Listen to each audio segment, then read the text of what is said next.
right, so, really good team win, unusual with the delay. So I was really proud of, we had a long time to sit in there of, to really talk to our players about finishing people off and, because these guys had rallied and had made a close game. So I was very pleased that we finished on offense and defense. We stopped them there, got the pick to shut down the series, and then, didn't give them the ball back again by making the 2 first downs to end the game. So, we talked about that during the delay, that very likely could happen. We obviously got to stop them on defense, and we'll probably need, eventually 2 first downs to end the game. So that was good. We've not been great at that, really, our 2.5 years here. So that was really good to see. And, obviously kind of the story of the game is we didn't stop the run, and we ran the ball extremely well. So to have 3 rushers over 100 yards, there's a lot of people doing things right. Like I told the guys, we have cool stories during the delay walking off, and Mingo, who doesn't have a catch in the game after a record-setting day, is like talking about how well he's doing on the crack blocks and how many rushing yards we have. And so that's really cool when you have unselfish people like that. Questions?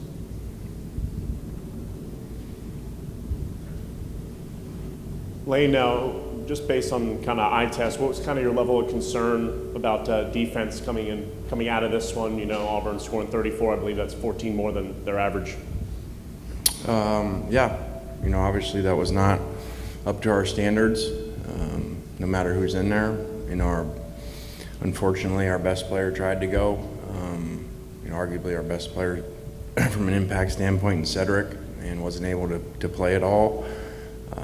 Not making any excuses, but so guys got to step up like we tell them. This is the middle of the season. You're going to have injuries, and obviously we did not tackle well again this week, and a ton of explosive runs. So, I guess like I said, they announced, we got lightning within 8 miles of here. And I said, well, we ain't got any run defense within 8 miles of here, so.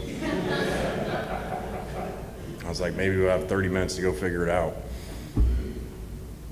Could you kind of take us through the decision to go for the onside kick in the third quarter? What did you see, and then how big of a play did that end up being, because you guys capitalized on it and scored? Yeah, huge play for the players to make the play. Something on film, and Coach Biaggi had done a great job finding it, and we'd practiced it all week. And, just had said if we were struggling in the game, and it was going back and forth, even though that wasn't maybe what people anticipated in the game, high scoring type of game, that, let's do it. And I think we'd just run an 11-play drive. And so the thing about that, when you get it, now they're back on the field again. And so I think they ended up playing 20 straight snaps of defense. So I'm really glad the players made it, and obviously impact the game a lot. But again, they don't work all the time if the players don't make the plays. You outgained Auburn 225-23 in that first quarter. Just what did you see differently defensively in that first quarter, and how did it kind of unravel the rest of the way? It was really 2 things. It was really third down plays, where their quarterback would either scramble and make a play or make a big throw to keep drives alive. I think we had a 3rd and 15 and then a 3rd and 9 on the same drive. And then the inability to make tackles in the run game. Kind of felt like during the game, like ours was harder. Like we had to work our way down the field a lot more, and their runs were breaking, and we'd have a guy there and he'd miss the tackle. So, that's a major issue. It's not the first time it showed up. So, again, we have issues on our team. They change every week, and we're 7-0, which is great, but we've got to fix these things, because I keep saying it's going to get harder. I know you've coached in shootouts before, but can you recall ever coaching in a game with 748 rushing yards or whatever this was? I'm sure we've had them here.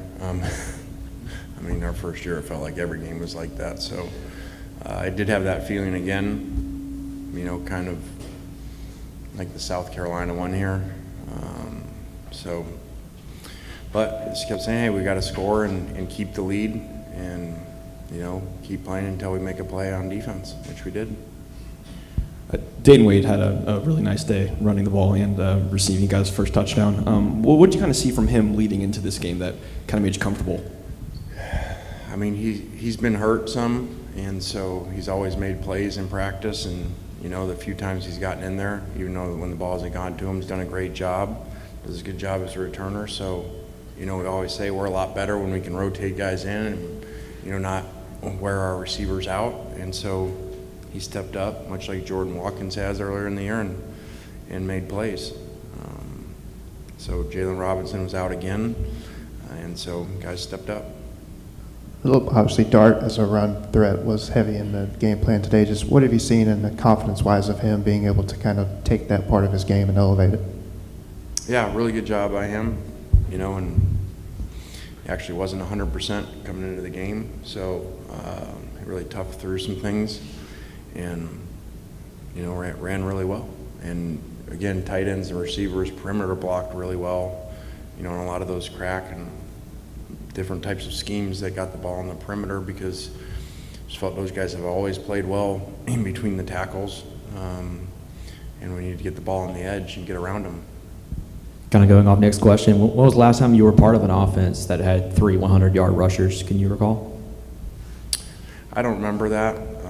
I know we have, but I'm not really sure when that was. But that's an accumulation of a lot of guys doing things right. Obviously, offensive line, but the tight ends and receivers, and how they blocked it, and running backs, how they finished the runs too. You didn't see guys running out of bounds, getting extra yards.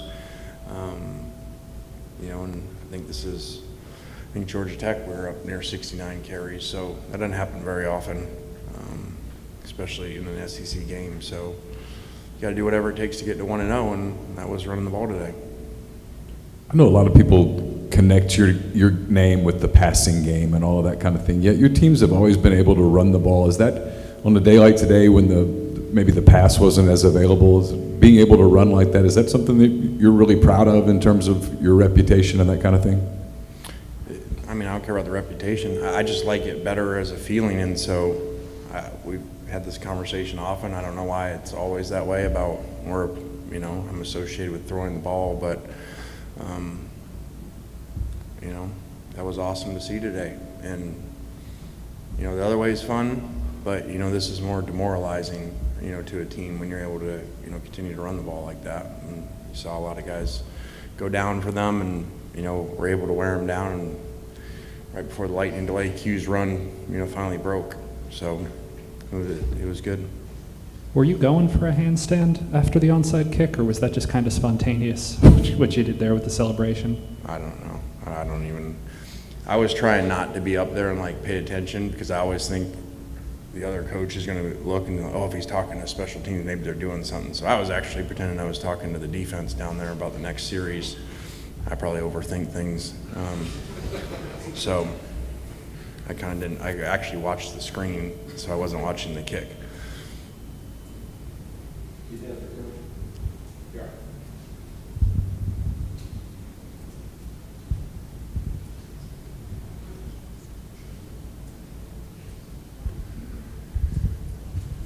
You talked about kind of how, how nice it is and demoralizing when these three guys are able to run like that. I mean, we see what Quinshawn's been able to do. We see what Zach's been able to do.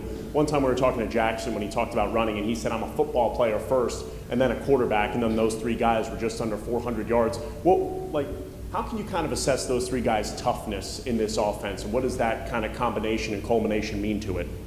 Yeah, I think you have a combination of really tough kids. And like you said, Jackson, even though he's a quarterback, he has that mentality. I think that comes from his parents. His mom runs marathons, and his dad was a safety. So that's a pretty good combination to be physical and run the ball. So it was just great to see. And Zach had a great second half last week, which he'd be the first to tell you wasn't a great first half a week ago about being physical, running the ball. And so challenged him to come out today and play like he did in the second half, and he did. And it was huge.